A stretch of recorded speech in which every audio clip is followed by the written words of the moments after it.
Since my June garden tour, the garden's moved on a little bit and the roses have gone over and it's all about the lavender now. I'm going to show you what I'm going to do with some of the lavender. I'm going to take you in the back garden and show you some of the other plants that are showing off this month.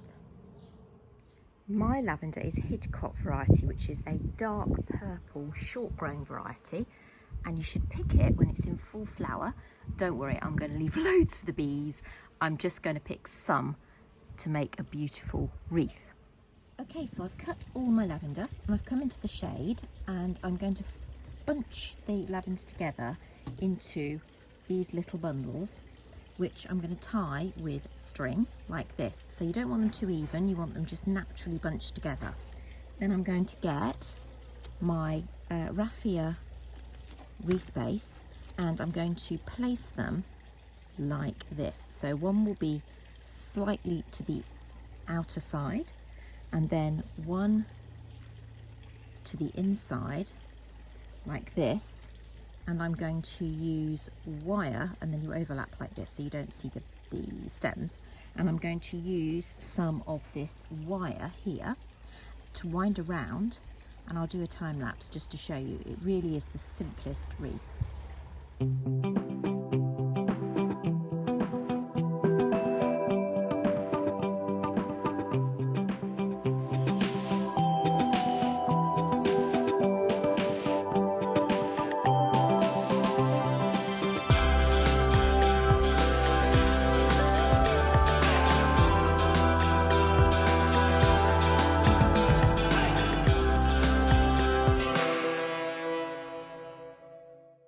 It's so hot here in the UK that I'm just taking a little break in the hammock, and then I will show you some of the things in the back garden that are really showing off this month.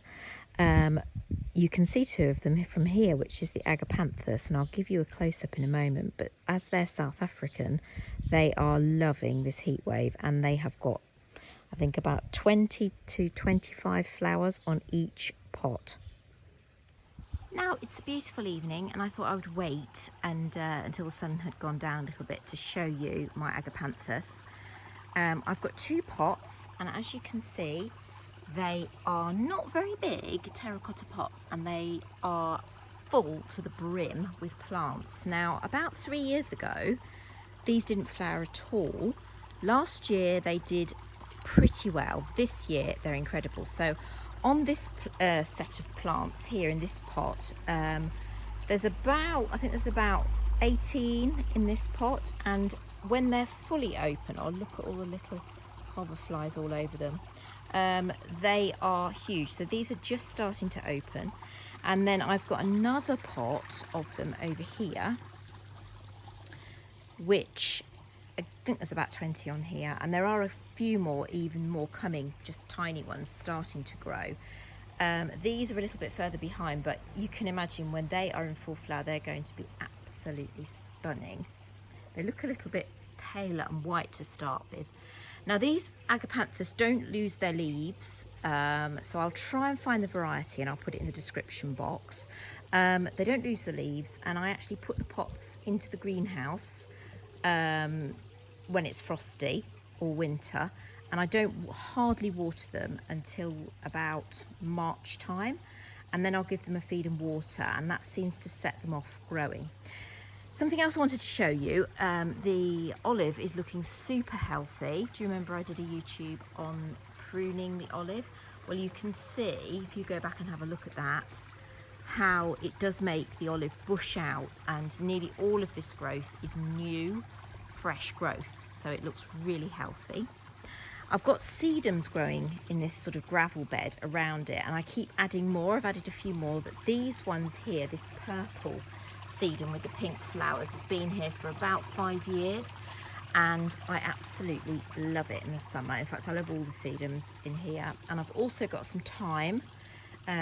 This one's just gone over there, and actually the thymes did suffer this winter because we had a very severe winter, and I actually thought they died, but they pretty much all come back, so I cut all the dead off, and this one, for example, was almost gone at the beginning of the season, and now it's in full flower and it has come back. So don't lose faith in your thyme.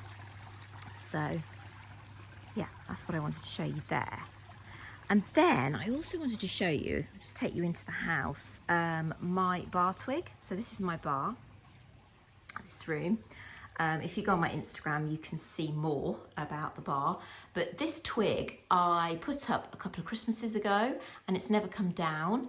And I sort of change it seasonally. So what I've done this year is I have used the dried allium heads, and I've actually sprayed them. It's a bit difficult to see in this light, but if you can see on this one, I've sprayed them an off-white colour so that they show up. The foliage is faux because of this glass roof. It absolutely bakes anything in the summer. In the winter it's not so bad. I can use like real ivy and it will last for quite a few weeks before it dries out, but not in the summer, so I always use faux. I just thought you'd like to see that. And then something else I wanted to show you was the petunias, because these took ages to get going. So you can see they're in the hanging baskets, and I've got some on the plant stand and in pots there. They took ages to get going this year. And I started them off in the greenhouse, and then when I put them out it was still really cold and they just sat there looking at me. They didn't get damaged by any frost because they're on a wall. But now they've got going, I just love them in the summer. I know they're not terribly good for bees and insects because I don't think they have an awful lot of pollen, but they do look spectacular. And I always use water granules, retaining granules in the compost in any kind of hanging basket, because it's really difficult to keep them moist in the summer. So I'm watering them once a day and they're absolutely fine in this little heat wave we're having here. And then I've got some more in the pots here. The ones I particularly like, and I will look for the variety, so I can't remember it, are these sort of limey white coloured ones which are trailing. They are, I really like them. I just think they're not too bright white. They're just this sort of gentle colour. And so, yeah, it's quite a lovely display really there. And then, just turning around this way, we've got my New Zealand flax, if I can get to an angle where we can see it. There we go. My New Zealand flax, which is absolutely, I mean, I don't know if you can see, it's really difficult to film things in the sort of summer light, but this again is covered in bees and hoverflies. I don't know if you can make any out there. But this is very, very old. This New Zealand flax is very, very old. It was here when we moved in, so I'm guessing it's got to be at least 20 years old, if not older. And it does pretty much flower every year, and it seems to flower really well after we've had a good summer the summer before. So the next year it flowers really well. So we've had like 2 consecutive good summers before this, and it's really loved it. And I trim it in the spring, or how you should trim them is you take off the bottom leaves, cut those right back, and it grows from the centre outwards like that. So yeah, I'm really, really pleased with that this year. It's looking beautiful. And just a couple more bits I wanted to show you. Libby's come out to join us. I'm not sure why. Are you after something, Libs? Is the Jasmine, which hasn't actually ever done very well. I think because it's under this pergola, it doesn't get a lot of sun. It was in bud last time I did a video, and now it is in full flower, and this does smell beautiful. And again, I will look up the variety of that one. And I don't do very well with hydrangeas, but my oak leaf hydrangea, which is in my shady bed, which is still looking great, by the way, this oak leaf hydrangea is doing really well this year. I think it's probably the best it's ever looked, which is strange because that got by the frost in about, well, we had a late frost, didn't we? I don't know whether it was April time.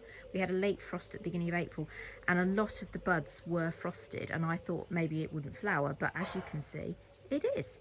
So yeah, we've got some hot colours in the border over here. We've got some daylilies, and I have got another hydrangea just peeking over the back there. But everything does need a bit of a cut back. We've got a Crocosmia, I think it's Lucifer there, the red one, which is rather lovely in the corner by the pond.